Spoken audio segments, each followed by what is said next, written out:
That took way longer than I thought it would. Now I can just sit back, relax, and... Oh, shit!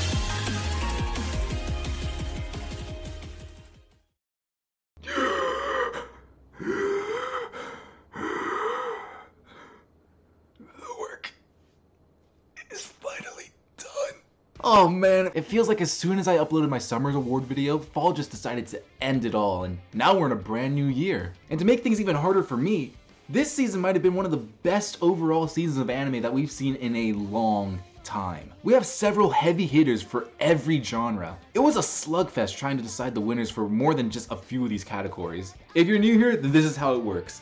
Think of this as the Oscars for seasonal animes, except instead of a whole panel of qualified-ish judges, you have me, and my trash taste dishing out every single one of these awards. Here are some of the anime that won't be appearing in the awards ceremony. Some of the big ones I wasn't able to catch were Bleach, To Your Eternity, and sadly, once again, JoJo's. We have over 20 potential nominations to go over, and over 14 categories this time around. If you watched last season's video, then you might have noticed that there's a few categories missing this time around. Well, that's because for this season, I really couldn't find a bad opening or ending for anything I watched. This is of course all my personal opinion, and if you have any bad openings or endings this season that you want to give a dishonorable shout out to, then do so in the comments down below. But for me, this season was simply just packed with some of the most bangers that we've had all year round. So it's my pleasure to say that the worst OP and ED award is not applicable for this round of awards, but that leads us directly into Worst Boy. While not many, these boys were truly some of the worst and most diabolical this season had to offer in both personality and actions. Of the three we have here, I'd say Aturo's probably the most innocent of the bunch. He's mostly just an unloyal, horny teenager that'll just try and smooch anything that comes into contact with him. Even though he had a girlfriend and now has a very doting wife at his side. I mean, we've all been there, right? No? His main personality trait is mostly just his horniness, and this is way more on the personal side, but I just cannot stand his voice.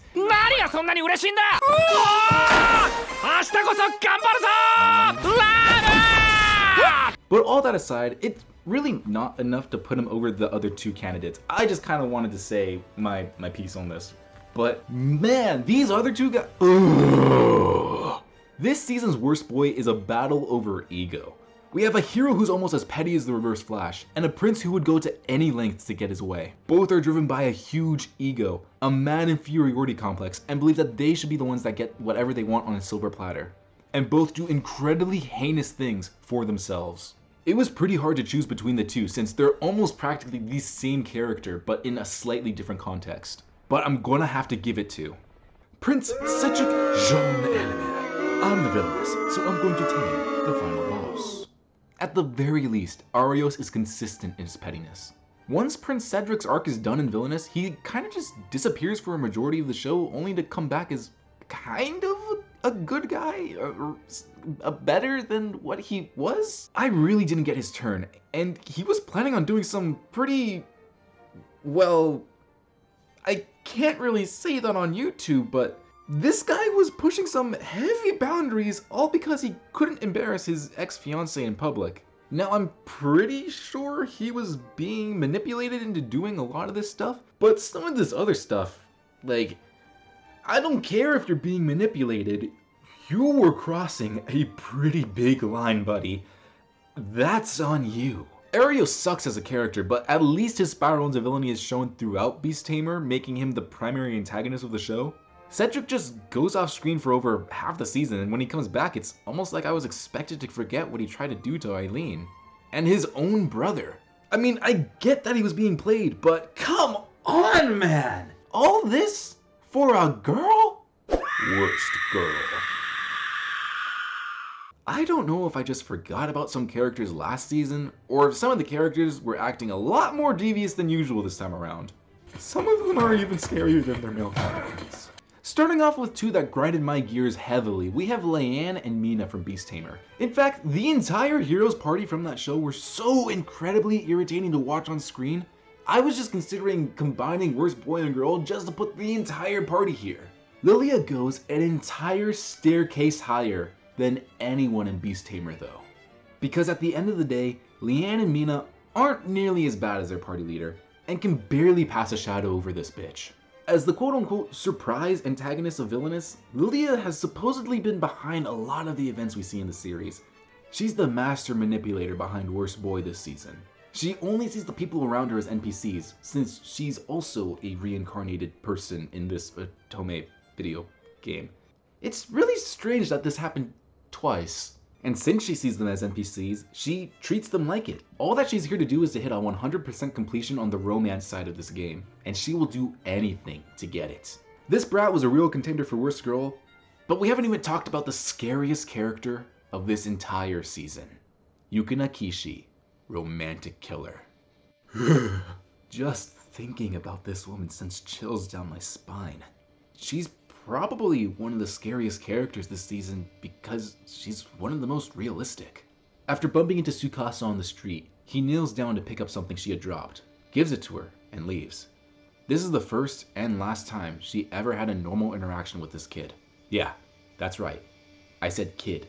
Yukino here is somewhere in her 20s, while Tsukasa, the supposed love of her life, is just barely starting high school. After their first encounter, she waits for him to cross the spot they bumped into every day. She learns what school he goes to, finds what house he lives in, hacks into his mom's account to send him random gifts directly to his front door, and drugs him to get some time alone with him. Tsukasa's life crumbles to the ground as he's forced to run as far as he can from his family, home, school, just to keep himself safe from this woman. This woman does not stop at any level and has pushed every boundary imaginable. While she took Romantic Killer into an incredibly surprising direction, she still racks up the award for Worst Girl and lives freely in my nightmares. Wow, that's way more nominations than there were last season. Well, okay, that's being a bit unfair to the shows that came out this fall. During the summer season, there were only a couple shows that you could just look at and you knew were going to be garbage. The nominations for this season aren't necessarily bad, but there were some disappointing aspects of them that kept me from fully enjoying them, and for a couple of them, that's fully on me for having unfair expectations on what the show was going into it. For example, there's nothing necessarily wrong with Management of a Novice Alchemist or Uresi Yatsura. Both do what they set out to. One is a fairly wholesome slice of life about an orphaned alchemist who just wants to do the right in the world, and the other is a very wacky romance between your grandpa's waifu and Mineta. I went into both with way higher expectations than I should have. And now we're left with these three. And they're all in the fantasy isekai genre. Let's just say who won, or I guess lost is a much better term for this award. I've somehow gotten stronger when I improved my farm-related skills. How do these titles keep getting longer? Yeah, maybe looking at the lineup of nominations, this was the obvious winner here, but man, the show was so dry! Villainous fell off extremely hard, especially when comparing the last arc of the season to the first. There was just something so engaging about the first 4 episodes that was never really recaptured in the latter half of the season. Beast Tamer was definitely a show. Listen, there's nothing too special about this one either. I guess the main character is a likable guy, but other than that, I really can't see why it was so popular. I swear, every week I saw this in the top 10 of Crunchyroll's list of animes to watch in the week. I guess the story of a boy learning to stand up for himself and seeing his self-worth over everyone saying how worthless he is really can inspire and bring a community around an anime that isn't really that special to begin with.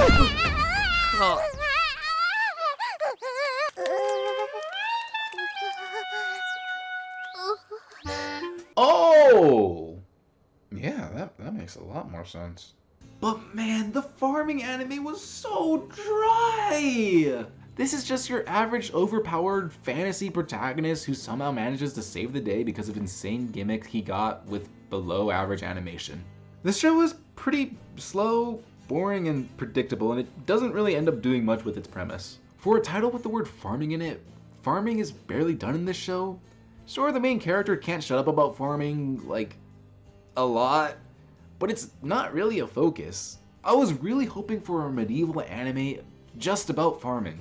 I'd have no idea how that'd go, and I cannot give you a pitch for what that would look like, but at least it'd have been way more unique than whatever we ended up getting here. And now, let's move on from the disappointments of this season and get into some of the categories I have been dying to talk about.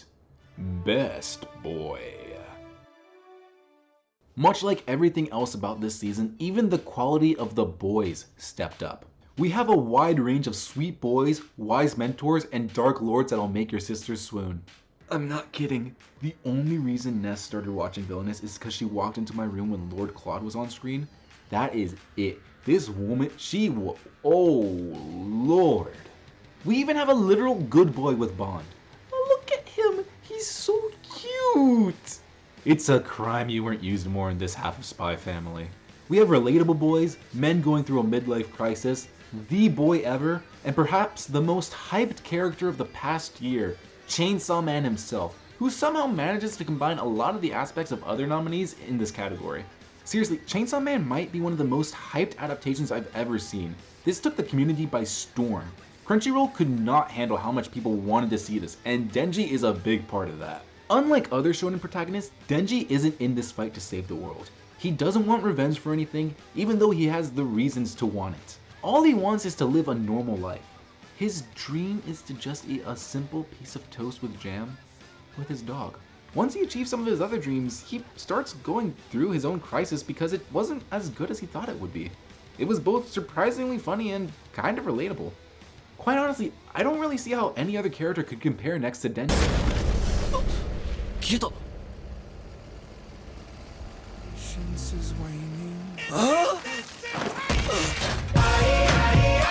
The Boys. Play it, cool guys.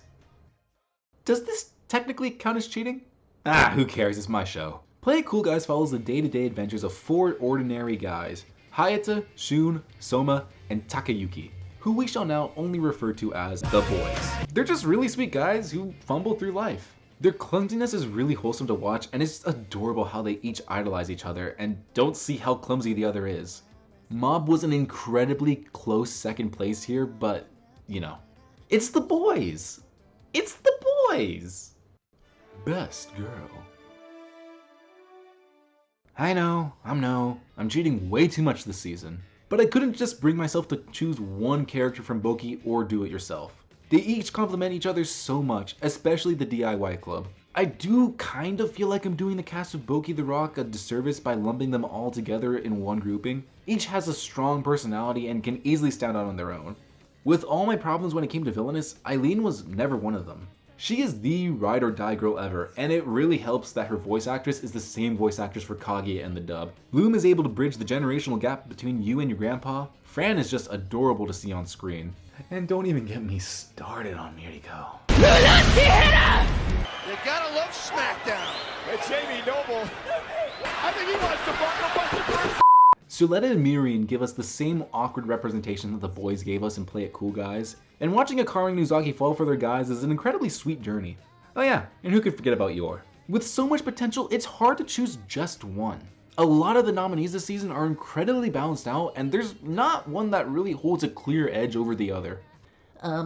Hey Josh, I think you're missing a few girls from Chainsaw Man. Listen, buddy, this has nothing to do with Chainsaw Man, but every single one of those girls is absolutely insane! Like, my lord! This one doesn't shower, we got a minor hunter over here, she literally does not care, so probably just kill you if she gets jump scared. This is a dude, and it's literally a spider! If you're given all of the options for best girl from this season, and you still choose a Chainsaw Man girl, I recommend heading to your local therapy clinic.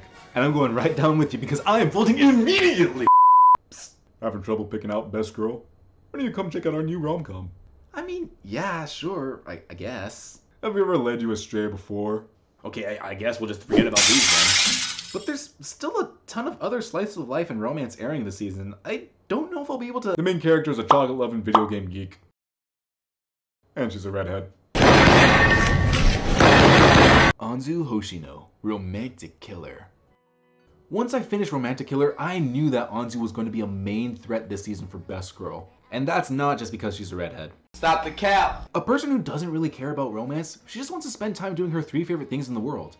Petting her cat, playing video games, and eating chocolate. She's just like me for real! But even though she doesn't care about romance, that doesn't stop her from stepping up for the guys that have been thrusted into her life. She's always stuck her neck out for her friends, but when she puts herself in danger by protecting Tsukasa from his stalker and his dad because, well, they're friends, it really made her shine even brighter. I think what makes these moments even more powerful is that she just does it because they are only friends. Sure, Tsukasa might have some romantic feelings bubbling up for her, but even after everything they've been through, Anzu still doesn't really care all that much about romance. She doesn't do things because she's in love with him, she does it because she genuinely cares for him. And to me, that makes these moments that much stronger. In conclusion, what made Anzu Best Girl this season was that she was the best bro that anyone could have asked for. Best Isekai Fantasy. Oh boy, if you thought last season's Isekai bracket was disappointing, then I've got some bad news for you. It's not that these shows are necessarily bad, except for you. They're just mostly there. Villainous had promise, but fell off near the middle of its run. Lady Edward ended up being nothing too special in the end, and Beast Tamer's animation really didn't help pull ahead of anything. Out of 7 fantasy isekais this season, there was really only 3 that are worth talking about, and even that's a stretch to say. Reincarnated as a Sword. Even though it's not saying much that Reincarnated as a Sword won Best Isekai compared to the rest of the season's lineup, let me tell you, this was an enjoyable ride nonetheless. With some pretty decent animation and a fire soundtrack, Reincarnated as a Sword cuts through this season's competition to rise to the very top. Truck-kun might have been taking a nap last season, but he is woken up with a vengeance this time around.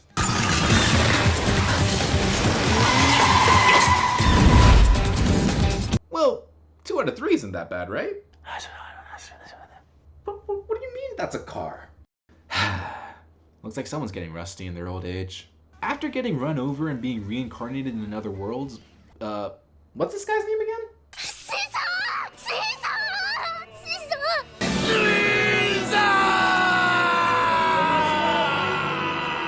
Right, that's it. How could I forget? Teacher ends up, well, as a sentient sword. Man, these premises are getting weirder and weirder by the day. Being an intelligent weapon, he's able to do a lot of magical things on his own. Until one day he gets himself trapped in a magic dampening field. Enter Fran, an orphaned cat girl slave. Together they help each other break free from their chains. And Teacher practically becomes her adoptive father. The relationship between these two is surprisingly wholesome to watch. Fran's aloof personality combined with the passion of reaching her goal to evolve plays off so well with Teacher's almost dad-like protectiveness of her. And the show doesn't forget that Fran is just a girl. She's not this hard-pressed character only focused on one thing. Seeing her learn the joys of life and getting completely sidetracked because of a dish of curry was some of the most wholesome stuff that come out of this season. But that doesn't mean she can't get serious. When she means business, it is over for her targets. If you couldn't tell, Fran completely carried the show on her back. Teacher is a fun addition to the cast, but he plays off as more of a supporting character. There were many times that I actually forgot that this show was an isekai because his previous life isn't really talked about much. Once he becomes a sword, you can tell he's just having fun with his life. This was a super fun series to check out, and you can be sure that I'll be tuning into season 2 whenever that may be. Best romance / slice of life. Whoa! Romance fans are eating good this season! I'm pretty sure this is the category with the most nominations this time around.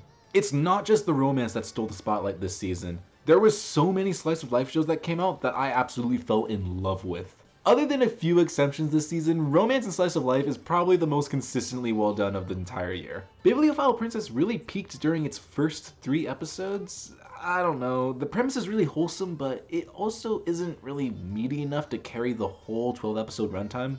I know that some people think that Uzaki-chan is on the more annoying side, but I personally think it's a lot of fun to watch. Romantic Killer's plot focuses around a girl who couldn't care less about romance, but then this magical potato forces her to meet these 3 really different yet chill dudes. More Than a Married Couple but Less Than Lovers is also another forced romance plot where the MC has to shack up with a hot Gairu who begins to fall in love with him. Huh. These 4 scenarios sure do pop a lot this time around, huh? Surely the next one's gonna be completely normal and organic romance, right? 好きなんです。好きです。あなたのことが好きなの。好き。早速だがその子たちはな。Hey God, it's me again. Just asking. Just give me a chance, man. Be careful what you wish for.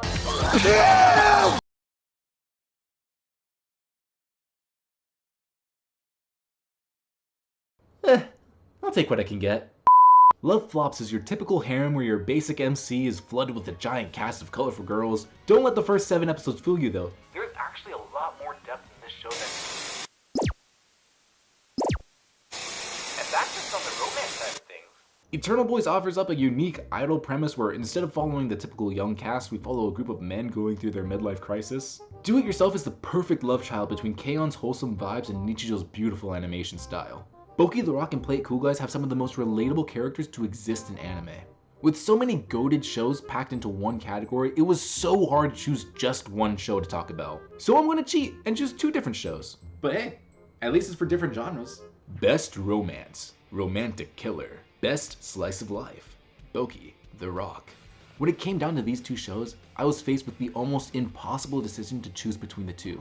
I always liked the idea of giving Slice of Life its own category, but looking at the brackets, it always felt like it would just end up getting stretched out. So moving forward, if there are phenomenal shows for both Romance and Slice of Life, I'll give them both their own awards in this category. If not, then we'll just go with whatever's best. But getting my own selfish rule breaking out of the way, Boki the Rock is one of the best shows I had the pleasure of seeing this entire year. It is a strong contender for a future category, so I'll just keep this part short to not repeat myself later. But what a beautiful ride. I already talked a lot about Anzu in the Best Girl category, and a lot of the reasons I gave out in that segment are why Romantic Killer ended up winning Best Romance. Seeing how Anzu affects or has affected the lives of each guy she's forced to meet by this potato demon is just really sweet to watch. And I like that the romance aspects of Romantic Killer feel really natural. Or at least as natural as they can get with this thing floating around. Anzu ends up having a special relationship with each guy she meets. And while some of them are more simple than others, there is depth to each that is just beyond, she's pretty, I like you. We have the sincere childhood best friend who has a small cowardly side to him, but will stand up for Anzu when times get serious. There's a spoiled brat who learns through Anzu that you can't buy everything with money. And perhaps the most complex relationship of the bunch is the previously mentioned Tsukasa. He comes off as quite cold, but after some time together, Anzu finds out that he has a warm side to him that's just filled with sarcasm. Through Anzu, he's able to finally move on from the past and look towards a future where he doesn't have to be scared of women. And while both shows are comedies, neither is reluctant to slow down and let you breathe for some quiet and really emotional moments that allow each show to stand up on their own. Best Action. Ah yeah, it's time to talk about the big boys. Another season packed with some insane action and shonen series. Chainsaw Man is getting its long-awaited adaptation, and the anime community made sure that you and your great-grandma knew about it. Once the first trailer was released over a year ago at this point, it was over for the shonen community. Everywhere you go, all you see is Chainsaw Man hype. Even Giga got swept into it.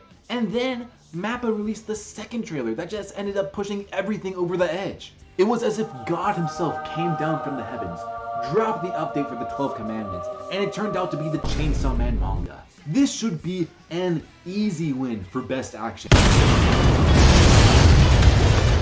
Oh, damn! It looks like this season missed the memo that Chainsaw Man was supposed to be the best thing since the dawn of humanity. Blue Lock was another adaptation I was keeping my eye on thanks to the sports community. And this did not disappoint. Sure, there was some pretty spotty animation moments, but when things got serious, it got serious. Wit and Cloverworks are back at it again with Spy Family, and I've gotta say, even though I wasn't the biggest fan of last season, they certainly stepped up their game. The Dog Bomber arc was proof that this show has way more potential than it lets on. It is a shame that we have to put so much attention on Anya and her school because this was peak Spy Family. Mob is back for one last round in the cage and he's come back swinging, firing off on all cylinders. We finally got the war arc of My Hero Academia and it is delivering. Akabi Maid War is another PA Works sleeper hit this year with one of the most unique premises. It's a Yakuza show dressed up as a maid cafe. The studio just went balls and bananas to the walls here. And on top of all of that, we got a new Gundam! But from all of these shows, the one that caught my eye over the rest was none other than Mob Psycho. That's right, Bones certainly had their work cut out for them when it came to animating both the War Arc and Mob, but Jesus did they deliver on Mob. Mob came in with a vengeance this season with some of the most gorgeous animation of the year. While Chainsaw Man might have gone for the more realistic route, Mob's stylized look gives it a timeless feeling that'll age like fine wine. And that's not even talking about the story here. Animation and choreography have a huge sway in this category, but writing is also a major factor. I'm not just choosing based off of, ooh, pretty fights. I'm also considering the emotional impact of said fights. With a 3-season build-up, Mob's final outing is its most emotional yet, and that only deepens the action. Mob deserves this award on every level. Best ED. Huh, that's weird. Why is there a folder here? What the f? Chainsaw Man and Boki the Rock did not make this easy for me. It wasn't enough for them to just release 1 or 2 endings. No, they had to be special. But oh my god, was it worth it? While its first ending was really catchy, Love Flops really shines with its more somber second ending. Reincarnated as a sword and Mob gave us some really beautiful thematically themed endings here. Villainous had no right to smack this hard with their ending, and Spy Family brings such a warm family vibe. More Than a Married Couple also comes in with an ending that you can't help but slowly sway your head to with some really beautiful visuals. Choosing between any one of these was hard enough, and as I'm writing this, I keep bouncing between songs. I'm sure by the time I'm actually recording this, my mind's already been changed over a dozen times. But for right now, the clear winner here has to be Mob Choir, Cobalt. Oh, Chainsaw Man was this close for this one. I'm not even kidding. Every single Chainsaw Man ending is truly a work of art, with some beautiful songs and beautiful visuals to boot. One of my personal favorites being Amer's song from episode 9. But the power of Mob is just too strong. Let's start off with the visuals really quick. The wishy-washy art style is very similar to the first ending. They marry each other so well, strongly representing the characters they're based off of. The first ending follows Reagan as he goes through his daily routine. We see the world as a black and white thing for him, only for it to come into color with Mob coming into his life. If you know Reagan, then you know the significance of that. But with Cobalt, we follow Mob through his own routine, only for it to get interrupted as he goes through a walk in the night. This also ends with the world coming into color, but instead of symbolizing a relationship, Mob's color symbolizes himself. As he diverts from his normal routine and jogs off into the rising sun, this shows that Mob is becoming way more self-assertive and confident in himself, something that he would have really struggled with in the first couple seasons of the show. The ending truly ends his character arc side by side with the series as he breaks away from the routine to forge his own path. The lyrics also sweetly accompany this message, and it is the perfect song to end a series like Mob Psycho, especially after the journey Mob has gone through. It's incredibly poetic and a beautiful send-off into the waiting future. Chainsaw Man's might have been a bop, but Mob truly hits home. Best OP. Oh my god, Chainsaw Man might actually have a chance here! Kickback might have been one of the most infectious openings of the season. With its crazy visuals and catchy lyrics, it's a strong contender for it. I'm so sorry! Another season and another set of absolute bangers. Just like its ending, Villainous had no right to smack so hard with its opening. Blue Lock, banger. More Than a Married Couple and Do It Yourself were both super catchy, and Boki delivered an opening almost on par with Mob's. But right now, we are in a total Mob sweep! But oh my god, it is not fair at this point!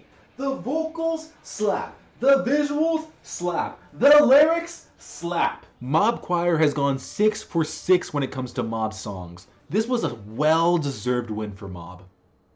Best Score. With the return of heavy hitters like Mob and My Hero, we also get their composers as well. Yuki Hayashi's score for My Hero brings back a lot of familiar tracks for the past 6 seasons. Kenji Kawai was able to blend Mob's previous soundtrack with some of the most beautiful tracks of the season, leading to one of the most emotional ones to boot. Aki Hamaji is able to bring a solid OST to Boki the Rock that not only enhances the slice of life scenes, but also enhances the gags for the better. And if we're going to talk about songs too, Boki has got one of the best soundtracks out there. I never would have thought that adding dubsteps to a sports anime would have been a good idea, but Jun Marimara somehow made it work. And then of course we have Reincarnated as a Sword, which delivered the best Isekai soundtrack of the bunch, with one of the best battle themes of the season and maybe year.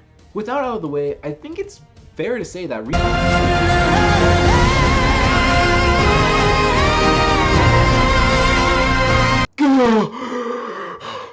Jesus, Gundam, at least take me out to dinner first before you carry me to bed. As someone who has never seen Gundam before, I was absolutely floored by Takashi Ohama's absolutely orgasmic score when it played during the first episode. The trumpets, the brass, the vocals. The score can transition from epic to somber on a dime. Establishing shots of a freaking school are made grand with a heartfelt score that brings the environment to life. When the drums of Soleda's theme start to play, you know you're about to witness some peak fiction. This is a score that truly elevates every scene it's in. The animation for The Witch of Mercury is already top notch and next to none, but my god, does the score make every scene that much more memorable.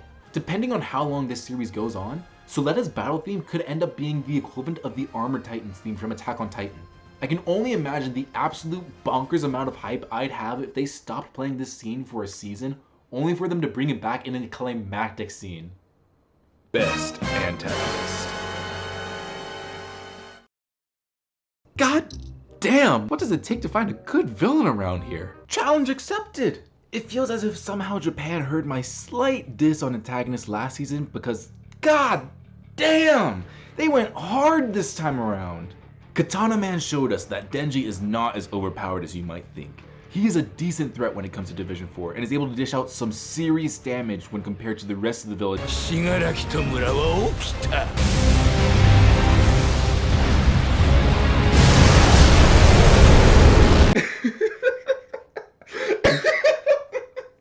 Okay, that was the last one, I swear. This time that's it. That was the last one. Alright, I swear. To be fair, Katana Man barely stood a chance when it comes to some of the absolute fiends that we were introduced to this season. Shigaraki has become an absolute menace since My Villain Academia, and he shows no signs of stopping his rampage anytime soon. He went from a bratty man-child to one of the most intimidating forces in the My Hero Academia universe, and I am here for it. Let's see who else we got here. Whoa, who's this? You can't tell me he's a villain. Bro's gorgeous. Both Mob and Gundam came out with some of the most complex antagonists this season. While Mob was more focused on building up only two big bads, The Witch from Mercury thrived where the prequels failed. Space politics. Even where the show is out of left field as Akabe Maid War, they somehow managed to dredge up not one, but two incredibly intimidating villains for our maids to fight against that emotionally pushed their characters way harder than Katana Man ever did to Denji. And then we have the most evil villain of them all. すげえ賢いとこだ。一体どんなやつだろう。あ、引くのか。I kid you not! The day after I watched this episode, this actually happened to me! I had just finished watching the Quintessential Quintuplets movie in theaters, and just as I was about to leave, the door didn't budge an inch! I thought, that was weird, and tried again, only for me to realize I was opening it the wrong way! The worst part was that there was a couple whispering behind me after I figured it out. Oh, that silly guy. He tried to open the door the wrong way. Why have I ever done this stupid? Quite frankly, I think it's a bit unfair to have the door as a nominee because it's just too obvious how dastardly evil it is. So, in the fight for second place, of all of these villains, we have Mob and Dimple, Mob Psycho 100. After taking a humble bow out of the soundtrack category, Mob has come back with a vengeance with not one, but two antagonists for this category. The villains this season really stepped up their game, and this was a much harder choice than I thought it would be. And in fairness, it really could have ended up being anyone's game. But Mob decided to go the extra mile here, by making not one, but both its villains this season be characters that we've been following since the beginning. Dimple's turn has been seeded ever since we met him. It's not like he ever tried to hide the fact that he'll eventually try and rule the world again, but when he does, it hits right in the heart. And seeing Mob decide to fight him with his words instead of psychic powers was the cherry on top here. This wasn't your typical slugfest. This was a kid trying to steer his friend back into the right direction. And when Dimple puts his life on the line to protect Mob from a monster he created, oh, now that's cinema. All that, and we haven't even scratched the inner conflict that's been churning inside our little Mob from the beginning. While Gundam's threats are incredibly complex and extremely realistic, Mob's decision to focus on these two villains for the season is what truly gave them the edge. Best Protagonist. マキマさんも胸 OMG, he's just like me. He's so #relatable. 私だって努力はした。 CD 持って行って机に置いたり、話しかけてバンドグッズ持ってアピールしたり、話しかけてお昼のリクエストソングでフラッシュバックがある。忘れろ忘れろ。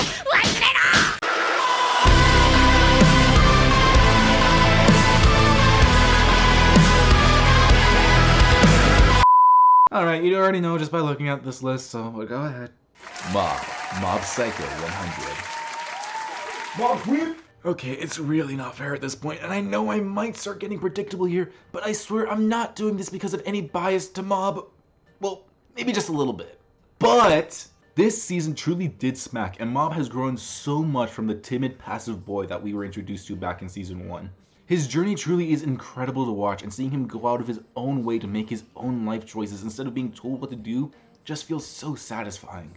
If Mob had remained the same as he had since the first 2 seasons, then he wouldn't have won. But the story of his growth and maturing was just too well done not to give him this award. That's not to undermine the other fantastic protagonists we had this season. You've already heard me talk your ear off about Anzu and Fran, so let's take an honorary look at some of the rest of the nominees. Soletta starts off as a timid girl, but by the end of Gundam, her character takes a twist, and I'm sure we'll just give her a massive head start when it comes to next season's award ceremony. And Nagami is a fun POV character to follow through the messed up world that is Akabi Maid War. And then of course we have our runner-up for best protagonist, Boki herself. Boki is a whole nother level of relatable. Her whole shtick is just a massive vibe. Even though I don't suffer from any social anxiety that I know of, back in high school I found it hard to approach new people, even if I wanted to. I had my group of friends and I rarely pushed myself to reach out further. But if someone came to talk to me first, then the floodgates would open, and I'd find myself bantering with them like we've been friends for years. Getting over that first societal hurdle is a challenge, and watching Boki go through a slightly more exaggerated version of what I went through was both hilarious and cringy to watch. Most underrated. Same rules as last time. In order to qualify, you can't have ranked in the top 10 of the fall seasonal rankings of the Anime Corner. Unlike last time though, it got infinitely harder to choose just one show for this award. Every show nominated has its own niche for me. Each one plays out almost perfectly. Let's just take a look at one of the most niche ones. Hello? Is anyone there? Is everyone getting this broadcast? Every time I try and mention Love Flops, the program fights back. Someone doesn't want me.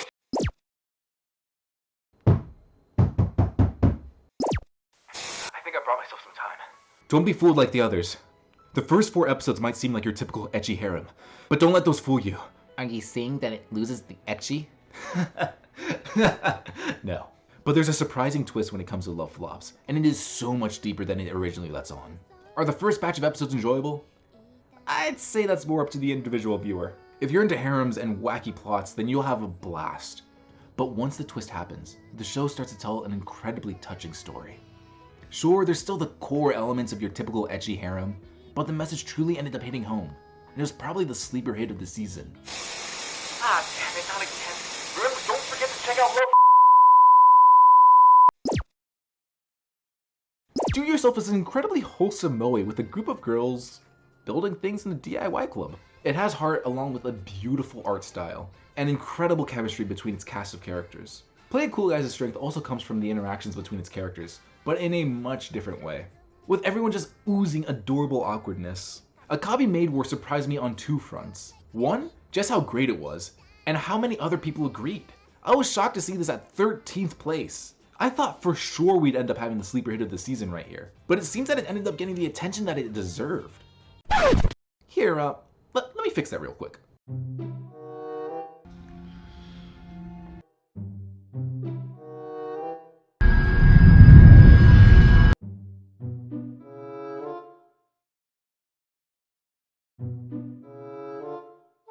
Now that's perfect.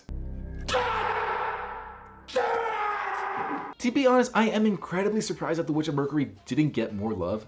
I mean, Akabi Maid War got a higher ranking, which is definitely a testament to the maids. But below Beast Tamer? What? With so many incredible shows to choose from, it was a struggle to pick just one. But at the end of the day, the winner ended up being Play It Cool Guys. Not Gundam? While I still believe that The Witch of Mercury deserved more love, Play It Cool Guys practically went unnoticed. There are definitely shows this season that I would say that the boys beat out in terms of enjoyment and quality alone. While there isn't really a story, these guys really do make each episode worth it. The shorter runtime probably helps things from being drawn out too long, but every week I found myself surprised at how fast the episodes sped by. These four boys are the definition of the emoji, and I love seeing them all interact with each other. If you're looking for a quick watch that'll give you a good laugh, then I cannot recommend you a better group of boys. Anime of the season. Each show here has fought tooth and nail to be considered the best of the best for the season. It's no surprise that 4 out of the 5 shows here ended up being in the top 10 of Anime Corner's ranking list. But now it's the moment of truth. You've all been waiting for. The best anime of fall 2022 is Mob Psycho 100. And no one's surprised. Mob sweep! But how else can I describe Mob other than perfect? Here we have a show in its final outing. With 2 incredibly beautiful seasons setting a high bar, it would have been really easy for Mob's final outing to not be able to reach as high a place as it once did. But Mob not only reached that bar, he ascended past it. This final season of Mob maturing into a person that he really wants to be was the best way to send off the show. And making Mob the final villain to defeat was the only way to pay off everything that we've seen in the past. If you somehow have not watched season 3 of Mob or any of it, then I recommend skipping to the retrospective to skip some heavy spoilers. In the final arc of the series, Mob gets hit by a car. And instead of being reincarnated as a sword, his powers go out of control and his body goes on a rampage, destroying everything in its path. It's revealed that Mob's body isn't being controlled by a ghost or being manipulated by another Esper, but it's actually just Mob. It's a part of himself that he's been holding back since before the series even began. Shigeo Kageyama is finally awake, and he only wants one thing: Tsubomi. This reawakened part of Mob isn't evil. It's just something he's been building up inside of him for years. All the selfish desires he's been holding in, all the power he refuses to use, it needed an outlet. And the beautiful part isn't that there's this huge fight until Mob gets his senses kicked into him. Quite the opposite. Many Espers we've seen in the past try to stop him, but only end up getting absolutely wrecked in the process. A big part of the entire series is the countdown to 100%. This is where a ton of hype lies, because you know once that counter hits 100, shit's about to go down. But Mob is never happy when it does. He's genuinely afraid of this part of himself and what he can do. All his life, while others see psychic powers as a gift or a blessing, Mob has only seen them as a burden, and they've stunted his growth as a person. So he tries to hide them, force them down, and repress them as best he could. But holding a part of yourself in the dark never leads to anything good. And most times it leads to some of the most explosive outbursts imaginable. What finally brings this selfish version of Mob to a stop is the least powerful character in the show, Reagan. After confessing he's never had any power, Reagan sacrificed the one thing that he believed kept Mob around. And this brings the selfish Kageyama to a halt. A being created out of the manifestation of believing people only wanted him around so that they can use him is brought to a complete stop because the quote-unquote weakest person in the room gave away everything so he can get a chance of getting his friend back. And this is the point where Mob and Kageyama make a deal to live with each other and take each other's burdens. One personality isn't defeated, one isn't overwritten by the other. They both decide to become one because Shigeo is Mob and Mob is Shigeo. The final villain of the show is brought down because Mob is finally able to accept himself. Growth, acceptance, and change. These 3 words have always been at the core of Mob Psycho. These 3 words have always been what gave Mob the edge over the people he fought against. From Reagan, Teru, the Scars, Mogami, Serizawa, the Boss, Dimple, and even Mob himself. These 3 words have changed their lives, all because this young middle school boy was strong enough to show each and every one of them the one thing they never experienced: unrelenting kindness. It would have been easy for Mob to have been overtaken by his powers, But the show stayed true to its anti-power fantasy and showed us that you don't need to have superpowers in order to be special. What makes you special is you. So thank you, Mob. Thank you for smiling. And thank you for learning to love yourself.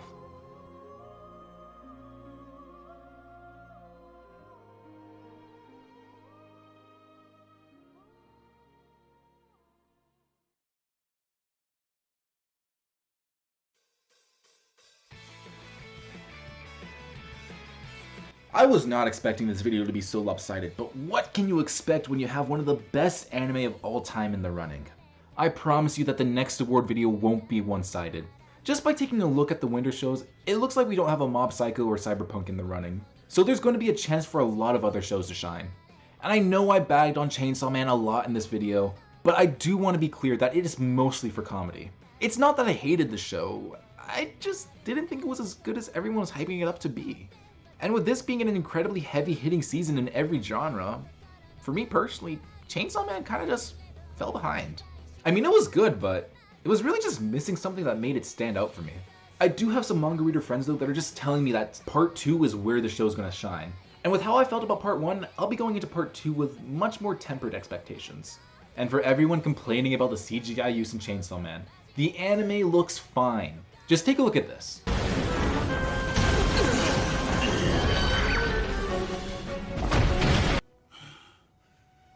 Perhaps I treated you too harshly. Yeah, it could have been a lot worse, alright? In the comments of my last awards video, Iron Chapter gave me the incredible idea of adding my personal favorite shows in this retrospective part of the outro. So what I'm going to do, I'm going to be giving you my top 5 shows and a wild card. Since I missed doing that for the summer awards of last season, I'm going to be doing a speedrun of that right now and then get right into the fall ones. So for summer, obviously my number 1 choice was Cyberpunk. At number 2 we have Uncle from Another World, 3 and 4 are interchangeable with Vigorous Recoil and Call of the Night, and at number 5 we have When Will Ayumu Make His Move. My wild card for summer would have been Shinepost. For fall, obviously locked at number 1 is Mob Psycho.